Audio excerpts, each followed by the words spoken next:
آپ صلی اللہ علیہ وسلم اس نبوت ملنے سے پہلے بڑے پریشان تھے، لیکن جب یہ صورت نازل ہوئی اور اس نے انقلاب کا 3 نکاتی ایجنڈا بیان کیا۔ پہلا یہ کہ اپنا فکر اور نظریہ یہ بناؤ کہ کسی ظالم کے ظلم کو قبول نہیں کرنا، کتنا ہی بڑا ظالم، کلا ان الانسان لیطغی، کتنا ہی بڑا سرمایہ پرست ہو، کتنا ہی وہ نمازوں سے روکے، کتنا ہی وہ اوجڑیاں پھینکے، کتنا ہی وہ ہدایت اور تقویٰ سے روکے، کتنی اس کی تکذیب اور جھٹلائے اور منہ موڑے، یاد رکھو کسی ظالم، کسی متکبر، کسی طاغوتی کے طاغوت کو، ظلم کو قبول نہیں کرنا۔ اٹھو بلال، یاسر، صہیب، مزدوروں، کسانوں، غریبوں، اٹھو اور اس ظلم کا انکار کرو۔ انقلاب کا پہلا نقطہ، اور اپنی پوری تیاری جاری رکھو، اور اگر یہ ظالم ظلم سے باز نہ آئے تو اپنا ٹارگٹ مقرر کر لو کہ اس کو راستے سے ہٹانا ہے، اس کی پیشانی پر ہاتھ ڈالنا ہے، اسے گلیوں میں گھسیٹنا ہے، اس کی سرداری کا مقابلہ کرنا ہے۔ انقلاب کا دوسرا نقطہ۔ اور تیسرا نقطہ یہ ہے کہ اس کے ساتھ کبھی بھی تعاون نہیں کرنا جب تک اس کی گربان تک تمہارا ہاتھ نہ پہنچے، تو اس کی حکومت نہیں ماننی۔ انقلابی پیغام نہیں تو اور کیا ہے؟ لوگ پوچھتے ہیں کہ جی یہ انقلابی لوگ انقلاب انقلاب کے نعرے لگاتے ہیں، کہاں انقلاب؟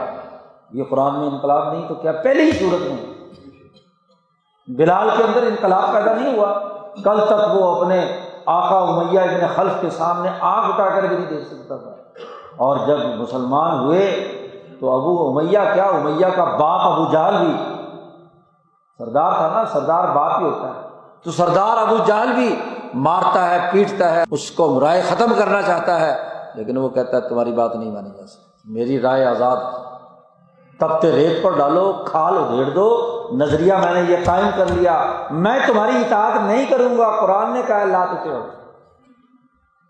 تو ایک غلام کالے حبشی جس کی مکہ میں کوئی حیثیت نہیں تھی، وہ اٹھ کر کہتا ہے تیری بات نہیں ماننی، یاسر اٹھ کر کہتا ہے تیری بات نہیں ماننی، عمار اٹھ کر کہتا ہے میں تیری بات نہیں کرنی، وہ روم سے آیا ہوا غلام صہیب وہ کہتا ہے کہ نہیں میں نے تیری بات نہیں مانی، لا تطیع۔ تو یہ انقلابی شعور نہیں پیدا کیا تو کیا؟ اور کس کے خلاف ہے؟ اس سرمایہ دار کے خلاف جو ارعاہ استغنا، جو نماز سے روکتا ہے، جو تقویٰ سے روکتا ہے، جو ہدایت کے راستے سے روکتا ہے، اس کے خلاف انقلاب۔ تو انقلاب نہیں تو اور کیا ہے؟ پہلی صورت انقلاب کا نظریہ دیتی ہے، تو اس کے باوجود یہ صورت صبح سے شام تک پڑھتے ہیں مولوی خوب، اور مولوی کیا سارے استاد، ہر مدرسے ہر سکول کے اوپر لکھا ہوا اقرا بسم ربک الذی خلق، اقرا کے نام سے سکول بنا کر دولت تو کمائیں گے، لیکن اقرا کا انقلاب بھی پڑھائیں گے کہ نہیں؟ جی عیاشیاں اور مفادات تو کریں گے، تعویذ گنڈوں میں تو آیات استعمال کریں گے، لیکن سرمایہ پرستی کے طاغوتی نظام کے خلاف انقلابی شعور سے آ رہی ہوں۔ تو اس صورت نے پہلے ہی نازل ہو کر انقلابی پروگرام 3 نکاتی ایجنڈے کی بنیاد پر پیش کر دیا، فکر بھی پیش کر دیا، نظریہ کیا ہو، کسی ظلم کو قبول نہیں کرنا، اور عمل بھی پیش کر دیا کہ آگے بڑھ کر اس سرمایہ دار کی پیشانی پر ہاتھ ڈال کر اسے گھسیٹنا ہے۔ زیادہ سے زیادہ لڑائی ہوگی نا کہ وہ اپنی نادیہ کو بلائے گا، بڑے سپہ سالار کو بلائے گا، تو ہم بھی اس کے مقابلے کی انقلابی جماعت بنا کر تیاری کر کے مقابلہ کریں گے۔ اور بدر میں وہ منظر دیکھا 15 سال بعد کہ ایک طرف زبانیہ ہے اور ایک طرف ابو جہل کا 1000 کا لشکر ہے، اور اس میں یہ بڑے بڑے سردار قتل ہوتے ہیں، ان کے بالوں سے پکڑ کر گھسیٹ کر اس بدر کے گڑھے میں ڈال دیا گیا، قلیب بدر میں۔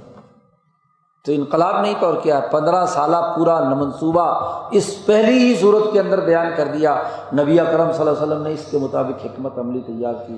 پورے مکی زندگی کے 13 سال دیکھیے، مکہ مدینہ منورہ کے 2 سال دیکھیے، غزوہ بدر تک اسی پروگرام پر آگے ساری کی ساری تیاری۔ اس کو سیرت سے ملا کر دیکھیں تو بہت سارے حقائق کھل کر سامنے آئیں گے۔ اللہ تعالی ہمیں قرآن حکیم کو سمجھنے اور اس پر عمل کرنے کی توفیق عطا فرمائے۔ اللہ